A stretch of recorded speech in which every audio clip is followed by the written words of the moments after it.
Hey guys, Wildman TX here, looking for my first World War attack. I'm in an Enlightenment Age Town Center, looking at an age like I like to do. This is a pretty interesting base here because they leave a lot of stuff outside. So I'll be happy with a 4-star. Attacking up level is, always 4 stars would be good. 5 would be awesome. But I do think 5 is possible, and I'm going to do it in kind of a non-traditional way. I'm going to see if I can get my quick victory star based on getting 50% within the first minute rather than that town center. Just because if I drop everything back here, it's going to just be underneath all of this splash damage. So what I'm going to do is drop most of my troops up here and just kind of push this wave down this way, see if I can pick up 50%. But also, if you see down here, really, I can grab that Stonehenge right there with just one Praetorian Fusilier. Then I'm going to drop about 6 Praetorian Fusiliers right here, because if I can take out that garrison, and then maybe a few musketeers to protect them up, all of this stuff right here will be open to be picked off as well, and then I can drop uh, well, I don't want to drop anyone right there because that's going to get that to start spawning, but I could probably drop something right there. So I'm going to drop that second just because I want to get any forest defenders or any town center defenders, any of those guys to come out to my main troops up at the top left. And so we'll see if that works. That may or may not work, but this should be a pretty easy 4-star, at least if I can't get that quick victory star. I am going to bring this Pathfinder army. I got that from the current thing they've got going on with that wolf hunting thing. That's going to be kind of interesting. Long range, high damage. I also like to bring my heavy cavalry in my mercenary camp. So my Mahout and then my Hessian cavalry. That's where I bring my heavy cavalry. And then also I like to bring some of my Lionsgate.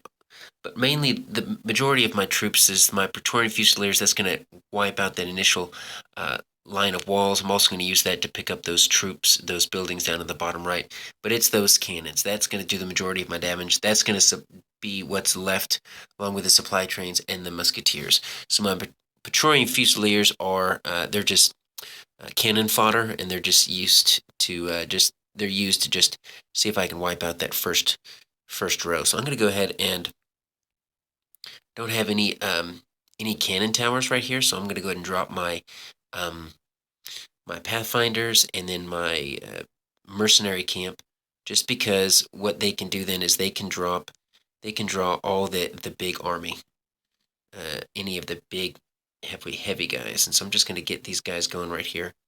I'm going to leave myself about 10. I'm going to use about 8 of those. I'd like to use the rest for cleanup, just because there's nothing worse than getting that 97% and then you're stuck banging on a wall, because there's you got your guys hitting on the wrong section of a wall and they can't get there. So let me drop all of these guys.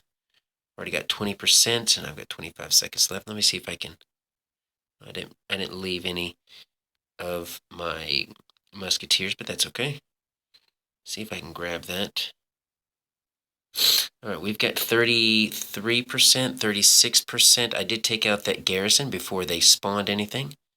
And I'm going to go ahead and drop a second. I'm not going to drop a second Pathfinder arm. We got 47%. We got close. Hey, there we go. We got the quick victory. All right, we are in. That was interesting. I didn't think I was going to make that. So now what we need to do is we just need to go ahead and just let these guys go. I don't even know exactly where I want to use my... there we go. I'm going to go ahead and use my Protect and my Strength of the Gladiator. Let's see. I've got a Sabotage spell, which is going to take care of that splash damage right there. That was pretty close on that quick victory. But I'm going to go ahead and use that second Sabotage spell on that splash damage as well, just because that's what's going to do the majority of the damage. But if you look, I've got 2 cannons left. And I'm going to go ahead and see... I've got some musketeers up there. Majority of my troops are down here. I'm just afraid that if I'm going to go ahead and bring everyone right there. And I'll just let them kind of finish up that way. All right, so I've got 79%. I've got a minute and a half left. If I can keep everyone alive, this is pretty golden here. Got that cannon right there, that mortar that I need to take care of. My cannons are just sitting on that stupid market right there. So it looks like we are going to kind of be stuck behind this wall. Not sure if we're going to be able to get that mortar. I've got 3 supply wagons, supply trains left. That's the only thing that's keeping me alive. I'm not sure. Oh, apparently that's out of range for my cannon. There we go. Able to get that down. So I've got the 84%. I do have the 4-star, but it's not the 4-star I was expecting. I was expecting to get the 4-star 100%. So it looks like we'll get 4 stars, and that's going to be it for this. But you know what? I'll take that. When Enlightenment Age goes up against an Industrial Age, you're always happy with 4 stars. 5 is awesome, but that's usually against the lower 4 stars. Looks like we've got some, I'm not sure exactly what these idiots are doing down here. They're just kind of banging on each other. That's fine. We've got 86%. Let's see, I'm going to go ahead and take out that. Oh, it's my general. That's what it is. I see. And he just got hosed. That's all right. All right, we'll take that. 86%, 4 stars.